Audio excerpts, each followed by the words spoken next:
Hello chess lovers, Suren here, and in this video I want to share with you the second play of blitz game played at 2019 Sinquefield Cup between the reigning world chess champion Magnus Carlsen and Chinese chess grandmaster Liren. The previous two rapid games ended in a draw. The first blitz game Magnus Carlsen lost in a very dramatic battle. Probably we should also take a look at that game as well, but in this game I want to share with you the second blitz game where Carlsen was down 1 point and this was a must-win game for him, and it was expected that he would play va-bank. In this game Carlsen was playing with the white pieces and he opened up with e4. Liren responded with e5, knight f3, knight c6 and bishop b5. We have the real Lopez a6. Liren is choosing the Morphy defense, bishop a4, knight f6, white castles kingside, bishop e7.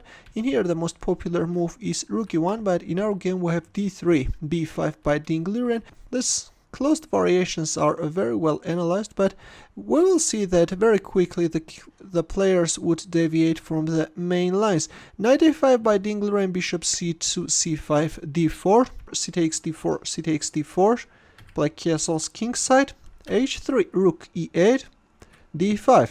Carlsen is looking up the center, bishop d7, knight c3, queen b8, bishop d3, rook c8. We have an equal game, nothing special. Knight e2, both players are maneuvering, looking for better squares for their pieces, and g4.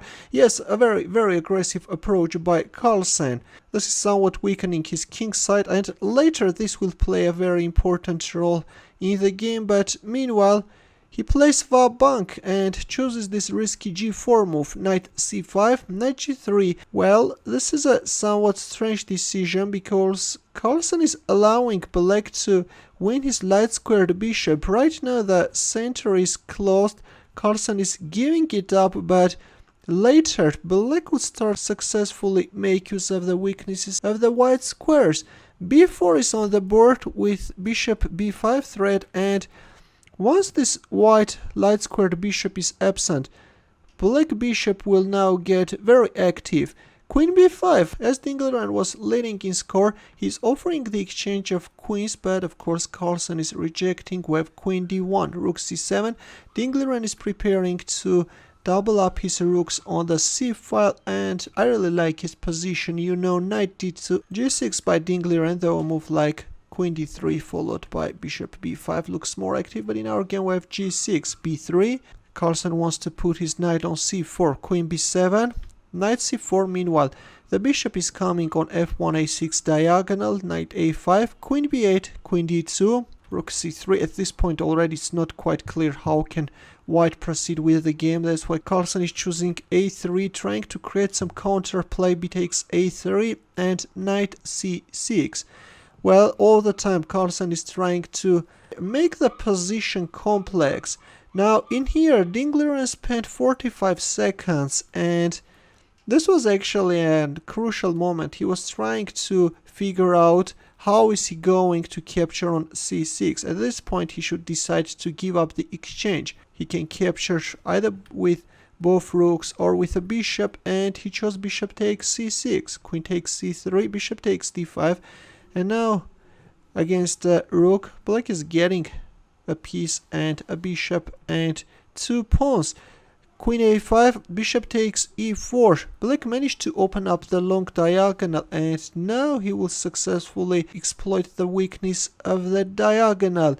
g5 by Carlsen. He wants to kick away the defender and win a piece, and at this point it looks like that white is managing to gain advantage, but Carlsen overlooked a powerful move by Liren, and that move is bishop a8.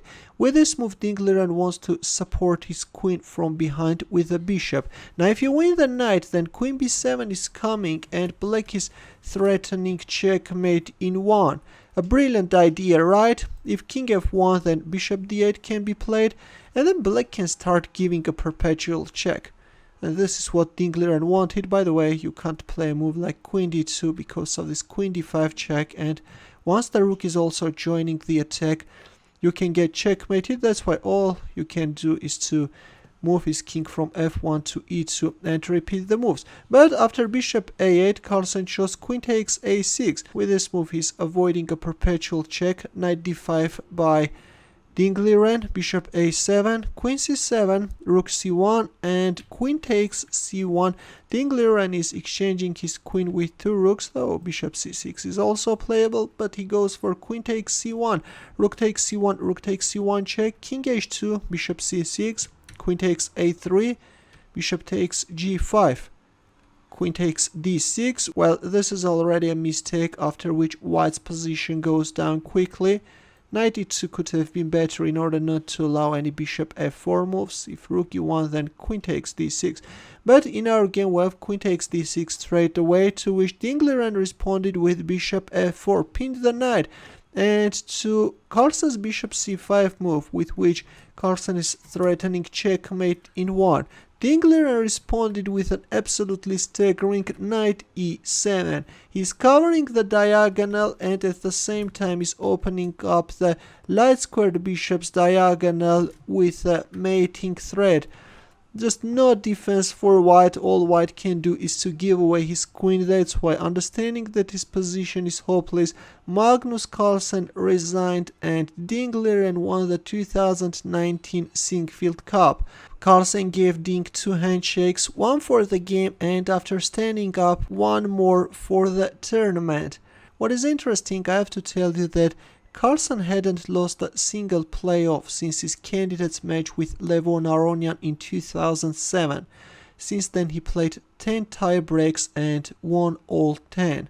After the game, Carlsen said, "I got to say that he was a lot better than I was today, so he won absolutely deservedly." Well, congratulations to Liren for this brilliant performance. I hope that you enjoyed this game, and in the end let's also solve a simple chess puzzle where the task is to find checkmate into its white to move, and I will wait for your answer in the comment section. Thanks for watching. In the end, here are more suggestions for you. Feel free to check them out as well. I will see you in my next video. Take care.